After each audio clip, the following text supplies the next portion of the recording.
السلام عليكم ورحمة الله وبركاته. الحمد لله وكفى وسلام على عباده الذين اصطفى. أما بعد، أعوذ بالله من الشيطان الرجيم. بسم الله الرحمن الرحيم. ربي زدني علما. الحمد لله. আজকে আমি আপনাদের খিদমতে একটি বিষয় নিয়ে আলোচনা করতে চাই। সেটা হলো বর্তমান সময়ে ম্যাক্সিমাম মানুষদের কাছে, শতকরা 90 জন মানুষের কাছে একটাই জিনিস, সেটা হলো যে কোনো কিছু মনে থাকে না, মানে স্মরণ শক্তি লোপ পাচ্ছে, কমিয়ে যাচ্ছে, হারিয়ে যাচ্ছে। এই যে একটা সমস্যা, প্রবলেমটা বিশেষ করে ছাত্ররা, আমরা বিভিন্ন মাদ্রাসার ছাত্র অথবা স্কুল লাইফের অনেক স্কুলের স্টুডেন্ট যারা, তারাও আমাদের কাছে মাঝে মধ্যে জিজ্ঞাসা করেন, হুজুর কি আমল করলে আমার মাথার ব্রেন বৃদ্ধি পাবে?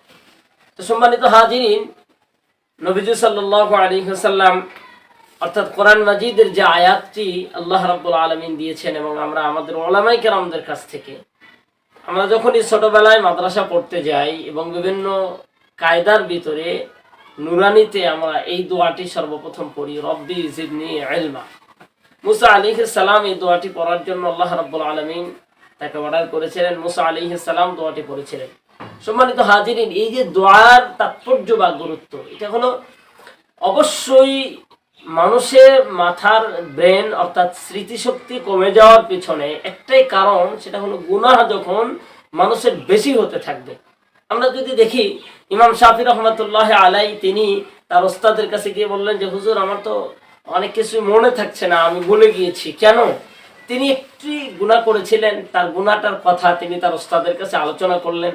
সেটা ছিল হলো এই যে, তিনি একটা বেগানা নারীর প্রতি হঠাৎ নজর পড়ে গিয়েছিল, তিনি সাথে সাথে আবার নজর ফিরিয়ে রাখছিলেন।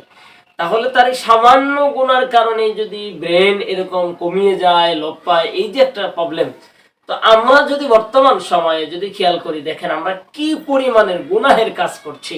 এবং আমাদের আরো যে কিছু কিছু প্রবলেম, সেটা হলো যে আমরা অনেকেই স্টুডেন্ট লাইফের যে ছাত্রগুলো, আমরা বিভিন্ন ছাত্রাবাসে বা বিভিন্ন জায়গায় যেগুলো দেখি, এরা দেখবো যে এরা ঠিকঠাক মতো ঘুমায় না, ঠিক মতো খাওয়া দাওয়া ইত্যাদি, সর্বসময় মোবাইলের পিছনে যে পরিমাণ শ্রম এবং সময় কাটাতে থাকে, এভাবে যদি মানে কিছু সময় কন্টিনিউ করতেই থাকে, তাহলে তার মাথার ব্রেন নির্ঘাত কমে যাবে। এরপরে ইবাদত বন্দেগীর তো খবরই নাই, এবং মা বাবার সাথে আচরণ, মানে সর্বদিকেই সে মানে লাইনচ্যুত হয়ে ভিন্ন পথে চলে যাচ্ছে।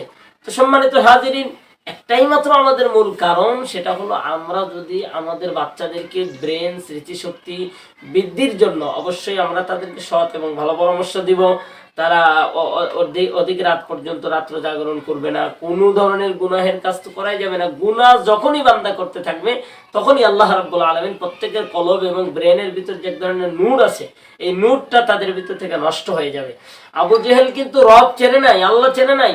আর না চেনার কারণে আগে তো, আর আবু জেহেলের নাম তো আগে আবু জেহেল ছিল না, তাকে আগে নবীজি ইসলামের আবির্ভাবের পূর্বে তাকে আবুল হেকাম বলা হতো, জ্ঞানীর পিতা বলা হতো। কিন্তু তার যে ব্রেনটা ছিল, মেধা ছিল, যেই মানে মেধা, ব্রেন, জ্ঞান, এলেম দিয়ে আল্লাহকে চেনে নাই, রবকে চিনতে পারে নাই, জানতে পারে নাই, ইত্যাদি, এই যে সমস্যাগুলো তৈরি হয়ে গেল। আজও আমরা আমাদের বিদ্যাওয়ালাদের, অনেক শিক্ষিত মানুষদেরকে দেখতে পাচ্ছি, তারা ঠিকঠাক মতো নামাজ নাই, কালাম নাই, মানে ইসলামের ধর্মকর্ম নাই, আল্লাহরে চেনে না। এই যে ইত্যাদি সমস্যাগুলি, আবু জেহেল, আবুল হেকাম থেকে আবু জাহেল মূর্খের পিতা হয়ে গেল, শিক্ষিত পিতা থেকে সে মূর্খের পিতা হয়ে গেল। সম্মানিত হাজিরিন, এই জন্য আমাদের যেই ইলম দ্বারা আল্লাহকে চেনা যায়, নবীকে চেনা যায়, ইসলাম জানা যায়, এই জাতীয় ইলম তো অবশ্যই থাকতেই হবে।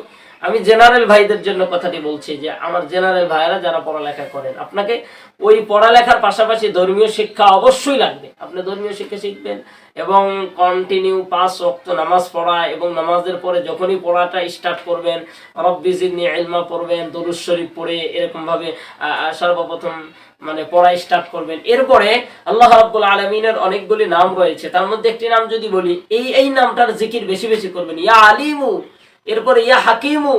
এই নামগুলি যখন আমরা বেশি বেশি এরকম ভাবে জিকির করতে থাকবো এবং আল্লাহ তাআলাকে ডাকতে থাকবো, আল্লাহ রাব্বুল আলামিন, জ্ঞান তো আল্লাহ প্রদত্ত, তবে তারপরে চেষ্টা এবং আমাকে চলা ফেলার মাধ্যমে আল্লাহ তাআলা জ্ঞান বৃদ্ধি করে দিবেন।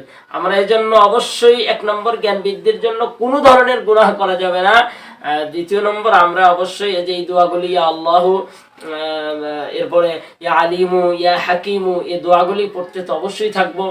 এরপরে রব্বি জিদনি ইলমা পড়বো, পড়া শুরু করার আগে দরুদ শরীফ পড়বো ইত্যাদি। এভাবে যদি আমরা নেকামল করতে থাকি, আমরা এই দোয়া দরুদগুলো পড়তে থাকি, আল্লাহ রাব্বুল আলামিন আমাদের সবার মাথার ব্রেন অবশ্যই বাড়িয়ে দিবেন।